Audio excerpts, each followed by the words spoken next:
Hey, what's going on, guys? It's Ragin. So I've been getting a lot of requests lately on how to mess with OBS.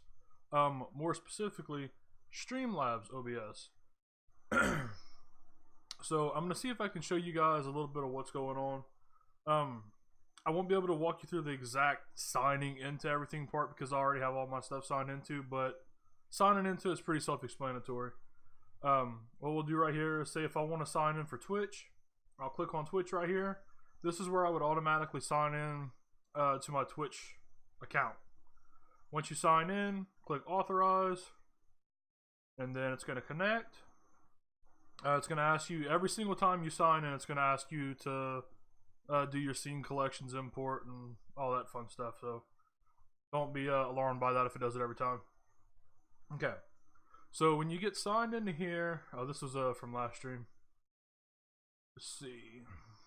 Let me see if I make this full screen. Here we go. Alright. So, settings. Big thing. The easiest thing to do is to run the auto optimizer.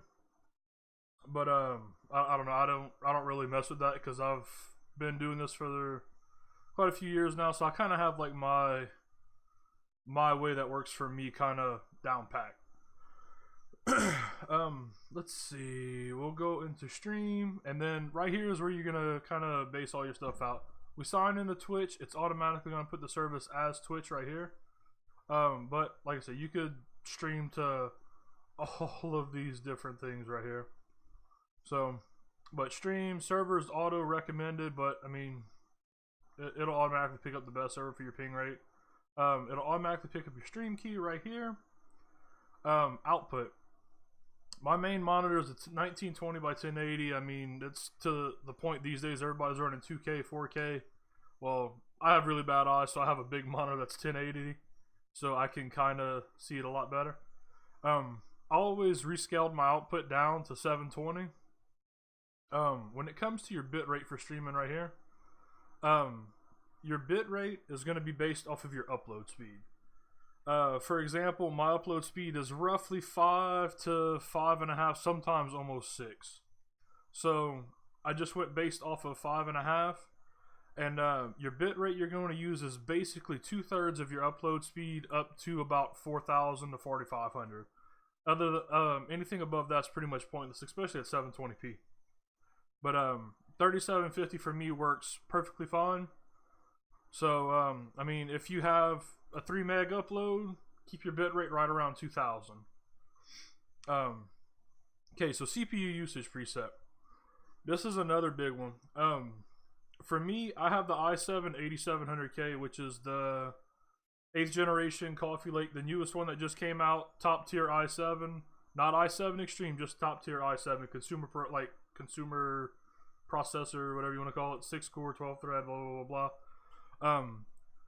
It is a workhorse, so therefore I can run my CPU usage preset at medium.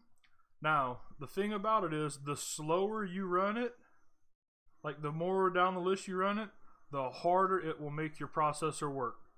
So, before I had the 8700K, I had a 3770K, which was a 3rd generation i7. With that one, I did most of my streaming on very fast. If it wasn't a very CPU intensive game, I could do it on faster. If you have something like an 8-core AMD, I would stick to, say, very fast. If you have something like a 6-core, I would stick to super fast and maybe very fast. i5s, depending on the generation, the new i5s you can run on very fast or faster. i3s probably super fast or very fast. Which, again, I don't know. I've never had but these 2 i7 processors, and before that was an old school Athlon. So, but yeah, so that's going to be the CPU usage preset. Like I said, I run medium. You have to find what works for you. I tried running slow. I can run slow on a lot of games. PUBG is one that I can kind of start noticing, like, it'll hit about 85 to almost 90% on the CPU. So I back it down to medium, and it runs roughly around 70% the whole time I'm streaming, so that's perfectly fine. Now, for recording, the biggest thing to do is to set a recording path. That way you don't lose the files you record. So for me, I go to this PC, main drive D. I have things right here, like one folder that I labeled called recordings. So I have my recordings. This is for Streamlabs. This is some other stuff. Camera backup. So intros, like all the intros that I use for my videos. This is just random shit that I record. Raw recordings is gonna be like straight from Streamlabs. They all go straight into this folder. Then so on and so forth. So you'll pick raw recordings, select folder, and it'll pop up in there. Make sure when you record, the easiest thing to do is MP4. Don't do FLV, it's a pain in the butt. Again, whenever I record, downscale to 720. The bitrate that I use on here though is because, from what I understand, and somebody, if you're watching and you know this, and if I'm wrong, please correct me, because I would like to know the right way. But from what I understand, the processor can also do something with the bitrate. I'm not sure exactly what it is, but I know the higher the bitrate, the clearer the picture is going to look. So I still run a medium CPU usage preset with a 25,000 bitrate. That's what I found runs my processor still roughly about 70%. Okay, so that's pretty much done right there.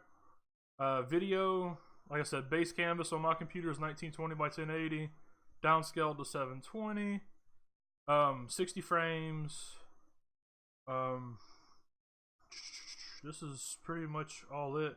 Under advanced, if you're playing a gun game like PUBG, Call of Duty, something like that, and you don't want people to be able to come in and figure out exactly where you're at when you're streaming, a smart thing to do would be stream delay.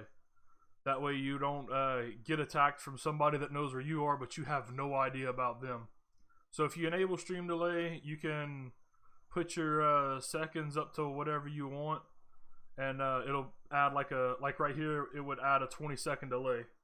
So from what I would do right now, it would wait 20 seconds before sending out what I'm doing right now. That way I have like a 20-second gap to get ahead of somebody trying to come after me. Let's see, notification, I think that's about it.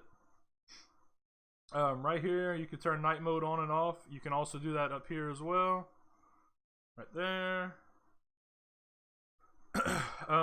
You can mess with your chat size. As you can tell, I'm freaking blind, so I have to have mine big. Mess with chat width, all that good fun stuff.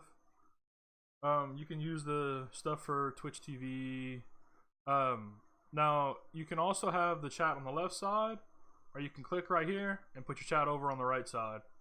I normally have Streamlabs OBS running on my right monitor and game on the middle.